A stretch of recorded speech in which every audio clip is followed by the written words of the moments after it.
Yun no, putik na miss ko to. Gago!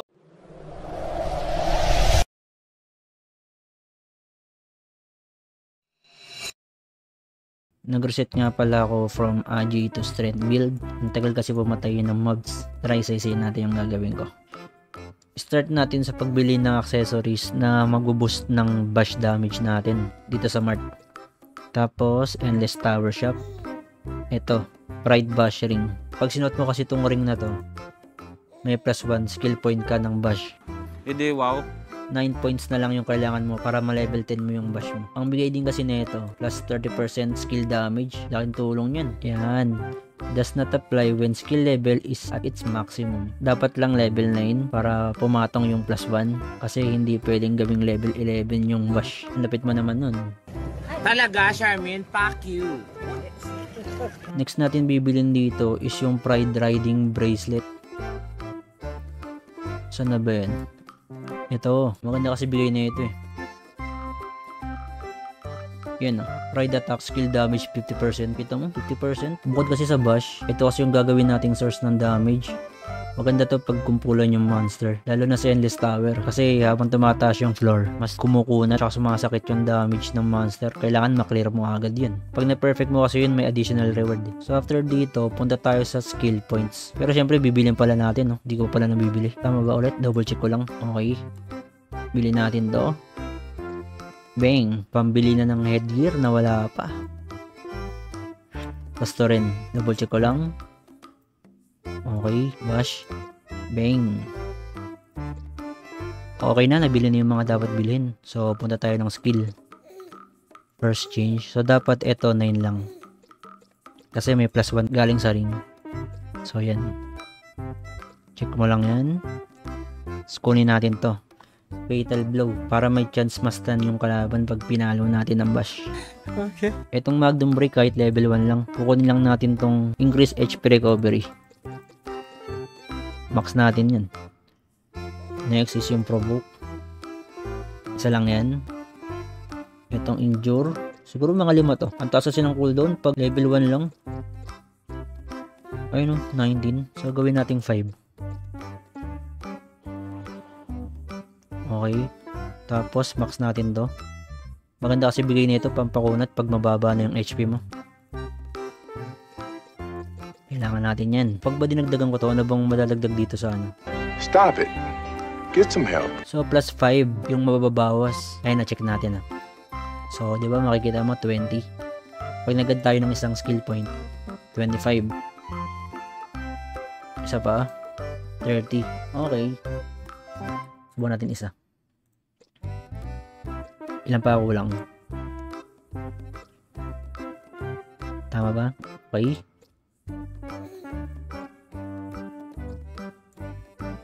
Yun, pwede na. Okay, kukunin natin to.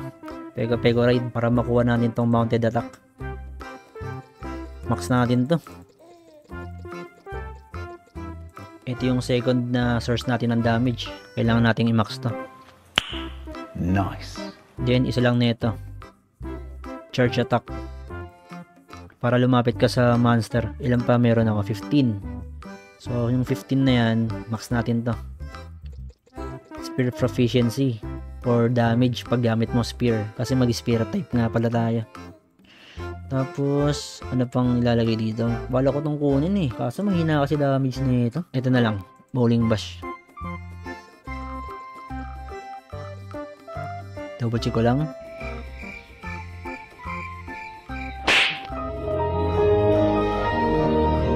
Maganda rin to pag kumpul-kumpul yung monster.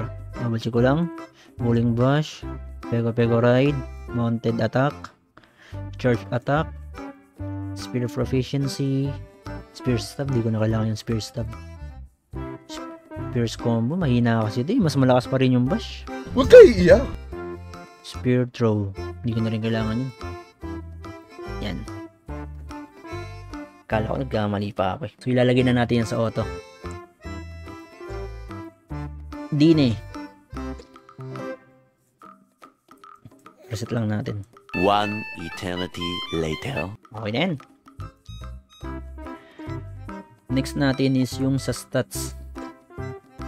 dito. Focus tayo sa damage. Siyempre, strength. So, kung ilan gusto nyo, pwede. Mas maganda, mas mataas. Bawal i-type. Oh, hell no! Bawal. Isa-isa talaga. Siguro kahit mga 80 na ito. Teka, enjoyin ko lang 80. Kasi masyado nang malaki. Lock na lang yung iba. Strength tapos lock. After ng strength, okay na tong 80. Lock na lahat. 2 beses na yan! Ang weird kasi ng bash dito, may lock eh. I mean, may critical. Hindi ko alam kung gumagana dito yung additional damage kapag divisible by 10 eh. Yun. Goods na yan. So, ito na ang itsura niya. Ito na ang itsura ng karakter natin. Yung isa kong accessories. Ito. The fuck? Ay, tanga mo! Ha? Itong ba rin? Unequip. Ito sa oten. Gear. Yun o. Skill damage. Okay, nagawa na natin yung gusto natin gawin. Ngayon, susubukan na natin yung damage. Sa Endless Tower. Yan kasi kung mapapansin nyo, meron ako mga floors na hindi ko na perfect. Ito na yung chance para ma-perfect natin yan. Lane. The moment of truth.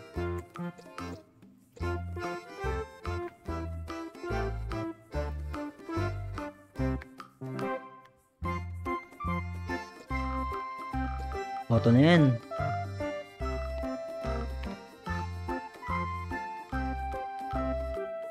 Dang.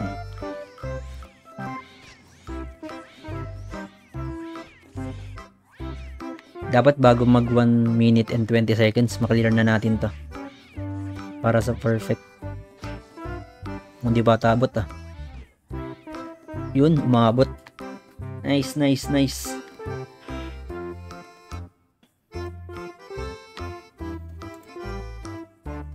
Ayos. Tama yung ginawa natin. Ito pa. Isang perfect lang. Maklear lang kita. Uy, maklear ko. Sakit ng crit. Oh. Perfect. Ayos. Gamitin ko pa ng food. Plus, ano ba yun? Ito. Ito, yum. Plus 10 strength. Sakit. Sakit ang damage ko.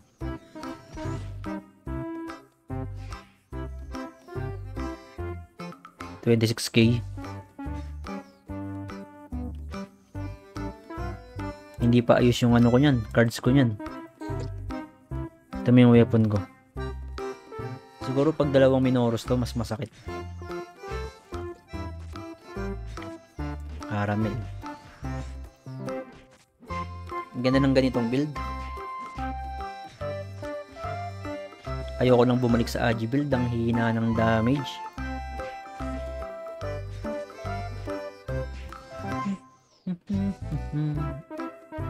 Perfect again.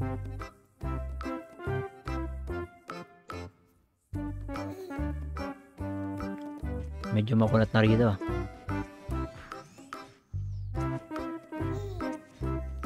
Abot kaya to? Abot?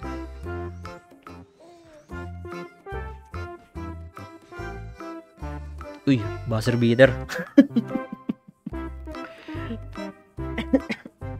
Abot.